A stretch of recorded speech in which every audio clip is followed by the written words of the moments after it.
The American colonies, vibrant and growing, found themselves increasingly at odds with Great Britain in the years leading to 1775. The seeds of discontent were sown by a series of laws and taxes levied by the British Parliament. These acts, intended to assert control and generate revenue, were seen by the colonists as oppressive and unjust. The cry of no taxation without representation echoed through the 13 colonies, a testament to the growing desire for self-governance.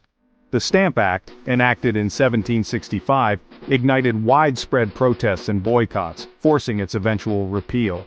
The Townshend Acts of 1767 further fueled the flames of rebellion, imposing taxes on essential goods like tea. The Boston Tea Party of 1773, a daring act of defiance where colonists dumped British tea into the harbor, exemplified the escalating tensions. The British response, a series of punitive measures known as the Coercive Acts, only served to solidify colonial resistance. As tensions reached a boiling point, colonial leaders formed the First Continental Congress in 1774. They sought to find a peaceful resolution with Britain but also prepared for the possibility of war. Militias were formed and colonists began stockpiling arms and ammunition. The stage was set for a momentous clash between a burgeoning nation and its powerful mother country. The year 1775 would mark a turning point, transforming simmering resentment into open conflict. The year 1775 began with the fateful battles of Lexington and Concord. These skirmishes, sparked by a British attempt to seize colonial military supplies, marked the beginning of the American Revolutionary War. The shot heard round the world at Lexington ignited a conflict that would reshape the global landscape.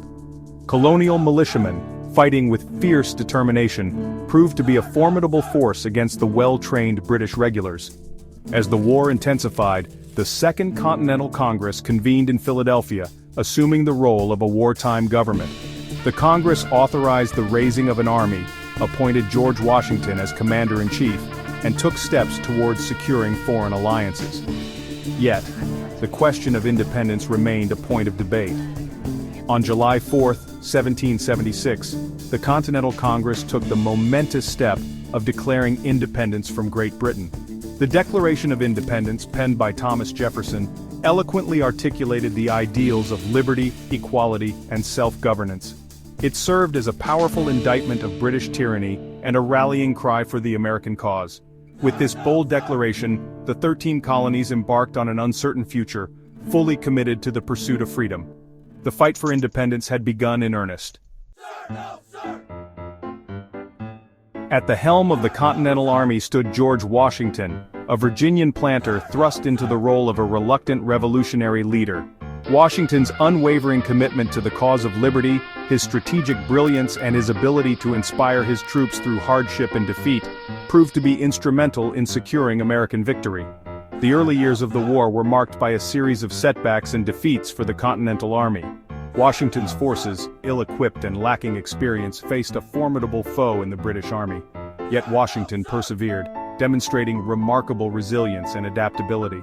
He understood that the key to victory lay not in winning every battle, but in outmaneuvering and outlasting the enemy. The winter encampment at Valley Forge in 1777 to 1778 tested the limits of Washington's leadership and the resolve of his army. Faced with dwindling supplies, disease, and freezing temperatures, many soldiers deserted or succumbed to illness. Yet, Washington's unwavering belief in the cause and his compassionate leadership helped to maintain morale. Section 4. Triumph through Trial, Key Battles and the Path to Victory. The Battle of Saratoga, fought in upstate New York in 1777, proved to be a pivotal turning point in the war. The decisive American victory convinced France, eager to weaken its old rival Great Britain, to formally ally with the United States. French military and financial assistance would prove crucial in the years to come. The winter of 1778 saw Washington's army encamped at Morristown, New Jersey, enduring another harsh winter. However, the tide was beginning to turn. The arrival of Baron von Steuben, a Prussian military officer, brought much-needed discipline and training to the Continental Army. Under Steuben's tutelage, the American soldiers transformed into a more formidable fighting force. The Southern Campaign, which began in 1778, saw a series of hard-fought battles. The British, hoping to exploit loyalist sentiment in the South, initially gained ground. However, American forces, led by Nathaniel Greene and aided by partisan fighters, employed guerrilla tactics to wear down the British. The Battle of Cowpens in 1781, a resounding American victory, marked a turning point in the South. Section 5. A new nation emerges. The Treaty of Paris and the dawn of American independence. The war culminated in the siege of Yorktown, Virginia, in 1781. Trapped by a combined force of American and French troops, British General Cornwallis surrendered, effectively ending the major fighting of the Revolutionary War. The news of the victory at Yorktown sent shockwaves through the British Empire and solidified American independence. Peace negotiations began in Paris in 1782. The American delegation, led by John Adams, Benjamin Franklin, and John Jay, skillfully negotiated the terms of the treaty. On September 3, 1783, the Treaty of Paris was formally signed, officially ending the American Revolutionary War. The Treaty of Paris recognized the United States as an independent nation, with its boundaries extending from the Atlantic Ocean to the Mississippi River. It was a stunning victory for the fledgling nation, securing its place on the world stage. The American Revolution, born out of a desire for liberty and self-governance, had triumphed. A new nation, founded on the principles of freedom and equality, was poised to embark on its own unique and remarkable journey.